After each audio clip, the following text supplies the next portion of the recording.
Acer എന്ന ബ്രാൻഡിന്റെ Acer ഐക്കോണിയ V12 എന്ന പുതിയൊരു ടാബ്ലറ്റ് ഇപ്പോൾ ലോഞ്ച് ചെയ്തിട്ടുണ്ട്. ഈ ഒരു വീഡിയോയിൽ നമ്മൾ നോക്കാൻ പോകുന്നത് ഏസർ ഐക്കോണിയ V12 എന്നുള്ള ടാബിനെ പറ്റിയിട്ടാണ്. പിന്നെ വീഡിയോ തുടങ്ങുന്നതിന് മുമ്പ് പറയാനുള്ള ഒരു കാര്യം എന്താ വെച്ചാൽ, ഇതുപോലെ നിങ്ങളുടെ സ്വന്തം ഫോട്ടോ അല്ലെങ്കിൽ നിങ്ങൾക്ക് ഇഷ്ടപ്പെട്ട ഡിസൈൻ പ്രിന്റ് ചെയ്തിട്ടുള്ള മൊബൈൽ കേസുകൾ അഫോർഡബിൾ ആയിട്ടുള്ള പ്രൈസ് റേഞ്ചിൽ വേണം എന്നുണ്ടെങ്കിൽ ഇവിടെ ഒരു വാട്സപ്പ് നമ്പർ കൊടുക്കുന്നുണ്ട്. താഴെ ഡിസ്ക്രിപ്ഷനിലും കമന്റ് ബോക്സിലും ആ ഒരു വാട്സപ്പ് നമ്പർ കാണാം, നിങ്ങൾക്ക് കോൺടാക്ട് ചെയ്യാവുന്നതാണ്. നമ്മൾ ആദ്യം ഫീച്ചേഴ്സും കാര്യങ്ങളൊക്കെ നോക്കുകയാണെന്നുണ്ടെങ്കിൽ ഡിസ്പ്ലേയുടെ കാര്യത്തിൽ ഏസർ ഐക്കോണിയ V12 12 ഇഞ്ചിൻ്റെ ഡിസ്പ്ലേ ആണ് വരുന്നത്. 2K റെസൊല്യൂഷനും കാര്യങ്ങളൊക്കെയാണ് ഇതിൽ കൊടുത്തിരിക്കുന്നത്. LCD പാനലാണ് ഇതിൽ വരുന്നത്. ഈ ഒരു ടാബ്ലറ്റ് ഏകദേശം 27,500 രൂപ പ്രൈസ് റേഞ്ചിലായിട്ടാണ് വരുന്നത്. ആ ഒരു പ്രൈസ് റേഞ്ചിൽ നമുക്ക് ഫോണുകളുടെ കാര്യത്തിലാണെന്നുണ്ടെങ്കിൽ AMOLED ഡിസ്പ്ലേ എക്സ്പെക്ട് ചെയ്യാം.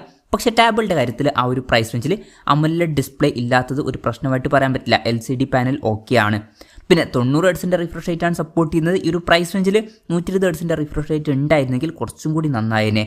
പിന്നെ 16:10 എന്നുള്ള ആസ്പെക്ട് റേഷ്യോയിലാണ് ഈ ഒരു ടാബ്ലറ്റ് വരുന്നത്.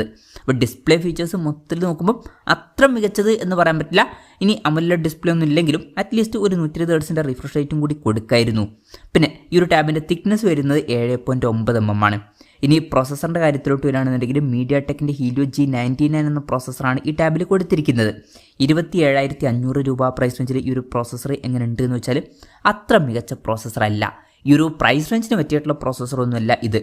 പ്രോസസ്സർ ഈ ഒരു പ്രൈസ് റേഞ്ചിൽ ഡിസപ്പോയിൻറ്റിംഗ് ആണ് എന്ന് തന്നെ പറയേണ്ടി വരും.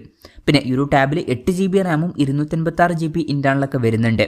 മെമ്മറി എക്സ്പാൻഡ് ചെയ്യണമെന്നുണ്ടെങ്കിൽ മെമ്മറി കാർഡ് സ്ലോട്ട് ഈ ടാബിൽ കൊടുത്തിട്ടുണ്ട്. പിന്നെ ഡ്യുവൽ സ്റ്റീരിയോ സ്പീക്കേഴ്സാണ് ഈ ടാബിൽ വരുന്നത്. നമ്മൾ ഈ ഒരു പ്രൈസ് റേഞ്ചിൽ വരുന്ന ഒരു ടാബിൽ കോഡ് സ്റ്റീരിയോ സ്പീക്കേഴ്സ് തന്നെയാണ് എക്സ്പെക്ട് ചെയ്യുന്നത്. പക്ഷേ ഇതിൽ ഡ്യുവൽ സ്റ്റീരിയോ സ്പീക്കേഴ്സേ വരുന്നുള്ളൂ. അതും കുറച്ച് ഡിസപ്പോയിൻറ്റിംഗ് ആണ് എന്നൊക്കെ പറയേണ്ടി വരും. പിന്നെ ആൻഡ്രോയിഡ് ബേസ് ആയിട്ടുള്ള സോഫ്റ്റ്വെയർ ആണ് ഇതിൽ വരുന്നത്. ക്യാമറയുടെ കാര്യം പറയുകയാണെന്നുണ്ടെങ്കിൽ ടാബിൻ്റെ പിന്നിൽ 8 MP ക്യാമറ സെൻസറാണ് വരുന്നത്. ഫ്രണ്ടിൽ 5 MP സെൽഫി ക്യാമറയും കൊടുത്തിട്ടുണ്ട്. ബേസിക് ആയിട്ടുള്ള ഒരു ക്യാമറ സെറ്റപ്പാണ് വരുന്നത്.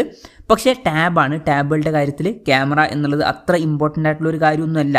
അപ്പം ഈ ഒരു ക്യാമറ സ്പെസിഫിക്കേഷൻ വലിയ തരക്കേടില്ല എന്ന് പറയാവുന്നതാണ്. അപ്പം ടാബുകളുടെ കാര്യത്തിൽ മികച്ചൊരു ക്യാമറ സ്പെസിഫിക്കേഷൻ നമുക്ക് എക്സ്പെക്ട് ചെയ്യാൻ പറ്റില്ല. ബാറ്ററിയുടെ കാര്യത്തിൽ 8000 mAh ബാറ്ററിയാണ് വരുന്നത്. തരക്കേടില്ലാത്തൊരു ബാറ്ററി കപ്പാസിറ്റി എന്നേ പറയാൻ പറ്റുള്ളൂ. പിന്നെ ഫാസ്റ്റ് ചാർജിങ് സപ്പോർട്ടിനെ പറ്റിയിട്ടുള്ള കാര്യങ്ങൾ അവർ മെൻഷൻ ചെയ്തിട്ടില്ല. Type-C ചാർജിംഗ് പോർട്ടാണ് ഇതിൽ വരുന്നത്. അപ്പം അത്ര മികച്ച ബാറ്ററി സെറ്റപ്പ് എന്ന് പറയാൻ പറ്റില്ല. അപ്പം ഇതൊക്കെയാണ് മൊത്തത്തിൽ ഫീച്ചേഴ്സിനെ പറ്റി പറയാനുള്ള കാര്യങ്ങൾ. പിന്നെ ഈ ഒരു ടാബ്ലറ്റ് ഇപ്പം ഇന്ത്യൻ മാർക്കറ്റിൽ ലോഞ്ച് ചെയ്തിട്ടില്ല. ഇപ്പോൾ ഗ്ലോബൽ മാർക്കറ്റിലാണ് ഈ ടാബ്ലറ്റ് ലോഞ്ച് ചെയ്തിരിക്കുന്നത്. ഗ്ലോബൽ മാർക്കറ്റിൽ ഈ ടാബ് ലോഞ്ച് ചെയ്തിരിക്കുന്നത് 289 യൂറോസ് എന്ന പ്രൈസിങ്ങിലാണ്. അതായത് 27,500 രൂപ പ്രൈസ് റേഞ്ചിലായിട്ട്. ആ ഒരു പ്രൈസ് റേഞ്ചിൽ ഈ പറഞ്ഞിട്ടുള്ള ഫീച്ചേഴ്സ് എങ്ങനെ ഉണ്ട് എന്ന് വെച്ചാൽ അത്ര മികച്ച ഫീച്ചേഴ്സ് എന്ന് പറയാൻ പറ്റില്ല. ഇപ്പോൾ ഡിസ്പ്ലേയിൽ 120 ഹെർട്സിൻ്റെ റിഫ്രഷ് റേറ്റ് മിസ്സിംഗ് ആണ്. അതുപോലെ തന്നെ പ്രോസസ്സർ അത്ര മികച്ചതല്ല. ബാറ്ററി സെറ്റപ്പും ക്യാമറ സെറ്റപ്പും അത്ര മികച്ചത് എന്ന് പറയാനും പറ്റില്ല. മൊത്തത്തിൽ കുറച്ച് ഡിസപ്പോയിൻറ്റിംഗ് ആണ് എന്ന് തന്നെ പറയേണ്ടി വരും.